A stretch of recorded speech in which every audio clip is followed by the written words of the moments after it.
Pak Seste nih Pak, saya mau nanya kalau kita orang Kristen itu ngikut acara adat-adat gitu, bagaimana ya Pak Daud? Yang tidak boleh adalah adat-adat yang berhubungan dengan okultisme, pemanggilan arwah, itu tidak boleh. Jadi adat yang berhubungan pemanggilan arwah, manggil-manggil arwah, itu tidak boleh. Kan adat itu ada adat yang bagus, ada yang tidak. Betul enggak Pak Albert? Ya, betul, betul. Yang tidak boleh itu yang berhubungan dengan roh-roh gelap dan pemanggilan arwah. Ya Pak, kalau kita harus datang apakah boleh Pak atau gimana Pak? Kalau pas manggil-manggil arwah, lebih baik tidak ya.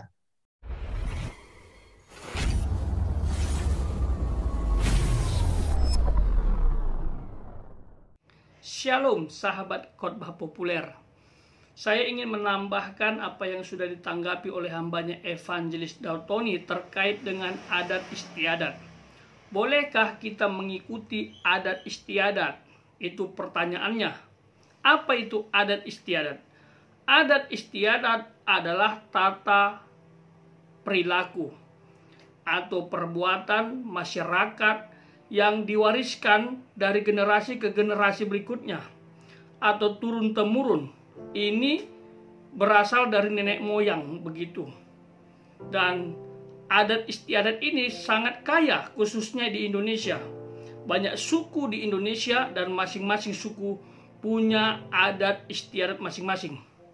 Tadi hambanya Evangelis Daud Tony sudah menekankan adat istiadat itu tidak boleh jikalau ada interaksi dengan arwah. Ya. Nah, apa itu arwah? Kita perlu pelajari dulu. Arwah itu adalah jiwa orang meninggal.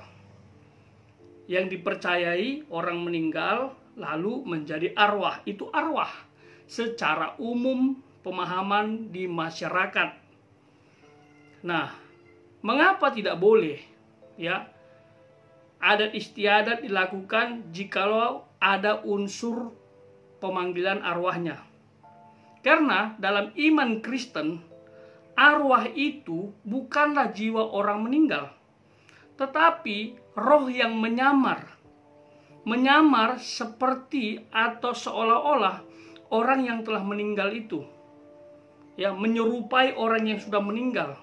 Sejatinya orang yang sudah meninggal itu langsung diperhadapkan kepada kekekalan. Jikalau dia percaya kepada Tuhan semasa hidupnya, dia akan ke Firdaus. Jikalau tidak, dia akan ke Hades atau dunia orang mati. Seperti itu. Jadi tidak ada waktu untuk tetap tinggal di muka bumi ini. Berkeliaran begitu gentayangan, menemui sanak saudaranya, masih berkeliaran di dekat rumah. Dalam iman Kristen itu tidak benar. Dalam Imamat pasal 19 ayat 31, janganlah kamu berpaling kepada arwah atau kepada roh-roh peramal. Janganlah kamu mencari mereka, dan dengan demikian menjadi najis karena mereka. Akulah Tuhan Allahmu. Tuhan melarang setiap kita, orang percaya, orang beriman, melakukan interaksi kepada arwah. Dan itu menajiskan diri. Banyak ayat sebenarnya. Dan kalau saya rangkum, ya garis besarnya begini, yang tidak boleh kita lakukan kepada arwah ya. Yang pertama berpaling. Yang kedua memanggil. Dan yang ketiga berkomunikasi. Yang keempat adalah meminta petunjuk. Tidak boleh. Jadi adat istiadat yang ada unsur pemanggilan arwahnya, ya, itu dilarang oleh firman Tuhan karena kita menajiskan diri. Lain dari itu, adat istiadat yang dilakukan ada kaitan dengan kuasa gelap, itu juga nggak boleh. Dalam penerapannya ada unsur mistik, itu nggak boleh. Tapi kan adat istiadat nggak semua ya memiliki kaitan dengan kuasa gelap atau pemanggilan arwah. Jadi kita harus pintar memilahnya, memahami, membedakannya. Ini warisan leluhur memang harus dihargai. Tapi kalau sudah berkaitan dengan kuasa gelap, stop, tidak ada kompromi. Jadi lakukan adat istiadat yang tanpa pemanggilan arwah atau tanpa dikonekkan kepada kuasa gelap. Contoh, seperti apa adat istiadat yang tidak ada unsur kuasa gelap? Biasanya ini berkaitan dengan sosial, ya. Adat istiadat yang membantu orang. Lalu berikutnya, tata krama atau sopan santun. Ya, suku tertentu ada yang punya adat istiadat terkait dengan tata krama ini. Katakanlah salah satunya adalah suku Jawa. Dari segi tata krama, mereka luar biasa. Bukan berarti suku lain tidak luar biasa juga, tapi ini hanya satu contoh. Ada adat istiadat sosialnya itu diajungkan jempol oleh orang-orang, ya, khususnya untuk penyambutan tamu dan lain sebagainya. Dan adat istiadat yang membangun relasi. Melalui adat itu kita bisa semakin dekat dengan individu, golongan, atau daerah tertentu. Dan adat istiadat itu mempererat hubungan. Itu silahkan dilakukan. Intinya bermanfaatlah dan tidak ada koneksi dengan kuasa gelap. Ada orang bilang kita harus toleransi dong, menghargai perbedaan keyakinan, ya, khususnya adat istiadat. Ya betul, saya setuju. Saya setuju kita harus toleransi, menghargai adat istiadat. Bukan saja adat istiadat, ras juga, agama juga kita harus hargai. Tetapi jangan kompromi apabila kita melanggar firman Tuhan. Firman Tuhan itu nomor satu. Sekalipun demikian, jangan sampai kita menyakiti orang, ya, yang melakukan adat istiadat yang bertentangan dengan firman tadi. Ya, dari segi kita harus kita pintar membawa diri. Yang pertama, jangan terlibat. Yang kedua, jangan melakukan ritual itu. Yang ketiga, tolaklah secara halus. Tapi jangan menghina. Begitu.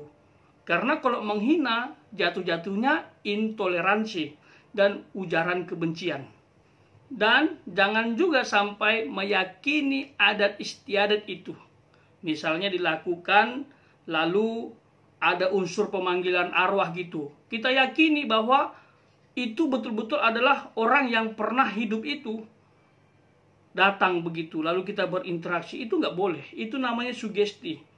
Ya, jangan meyakini adat istiadat yang ada kaitannya dengan mistik atau pengambil alihan kaitannya dengan kuasa Tuhan. Misalnya, inilah yang akan melindungimu, inilah yang akan menjagamu, inilah yang akan memberkatimu. Itu kan porsi Tuhan. Ada pula media dikatakan inilah yang akan memberkati, menjagamu. Nggak bisa. Hanya Tuhan yang bisa menjaga dan melindungi kita. Selebihnya adalah tipuan si jahat. Artinya, adat istiadat ditunggangi iblis. Saya punya kesaksian, ya. Waktu pulang ke kampung halaman, saya juga diperhadapkan dengan hal ini. Ada adat istiadat nenek moyang, itu kalau dilakukan berkaitan dengan arwah juga, dengan kuasa gelap, ya, yang bertentangan dengan firman Tuhan tadi. Contoh, waktu kita ziarah ke kuburan, saya pernah. Lalu ada saudara begitu memanggil orang yang sudah wafat tadi. Menyebut namanya, mengatakan seperti ini contohnya. Opung gitu. Kakek gitu. Om, tante, saya datang bersama si A, si B, si C. Lalu diajak bicara. Lalu minta petunjuk. Tolong doakan kami gitu. Tolong restui anak cucumu, kerabatmu. Bahkan ada salah satu bibi saya atau tante saya, waktu saya datang ke kuburan kakek, Dia bilang, ayo kamu ngomong sama kakek bahwa kamu sudah datang. Lalu minta sesuatu. Saya senyum aja. Beliau sampai bicara 3 kali. Saya senyum aja dan saya tidak lakukan. Lalu ada juga yang minta mendoakan orang yang sudah wafat tadi, supaya diterima di sisi yang Maha Kuasa begitu. Saya tidak doakan. Saya bilang saya akan berdoa hanya untuk yang hidup. Ya, karena Tuhan akan memberkati yang hidup. Kalau sudah meninggalkan dunia ini sudah final. Ya, penentunya waktu dia hidup di muka bumi. Jadi tegas, tapi saya dengan santun. Jangan sampai keluarga ini tersinggung. Begitu kita punya keyakinan sedikit fanatik nggak apa-apa lah, asal jangan melukai begitu ya. Bahkan ada juga yang kalau datang itu dia bawa rokok, lalu rokok itu dibakar. Jadi seolah-olah keluarga yang sudah wafat tadi bisa merokok begitu. Katanya wah diisap rokoknya karena terlihat rokoknya makin habis begitu. Padahal habis karena angin, bukan diisap. Seperti jadi salah. Ada yang bawa wafer, ada yang bawa kain panjang, sarung dan lain sebagainya. Katanya ini aku datang, ini untukmu ya. Seperti itu nggak ada gunanya. Lebih baik wafer itu dikasih ke anak gitu. Dan terakhir sahabat, jikalau sahabat tetap ingin melakukannya, sudah tahu itu ada unsur pemanggilan arwah, ada unsur mistik, tetap juga lakukan karena sungkan dengan keluarga ya yang lakukan itu, ya silahkan. Tapi ingat, ada kutuk yang akan sahabat alami dalam hidup ini. Karena kalau iblis, kuasa gelap dilibatkan, tidak ada yang gratis. Dan kutuk itu bisa sampai anak cucu.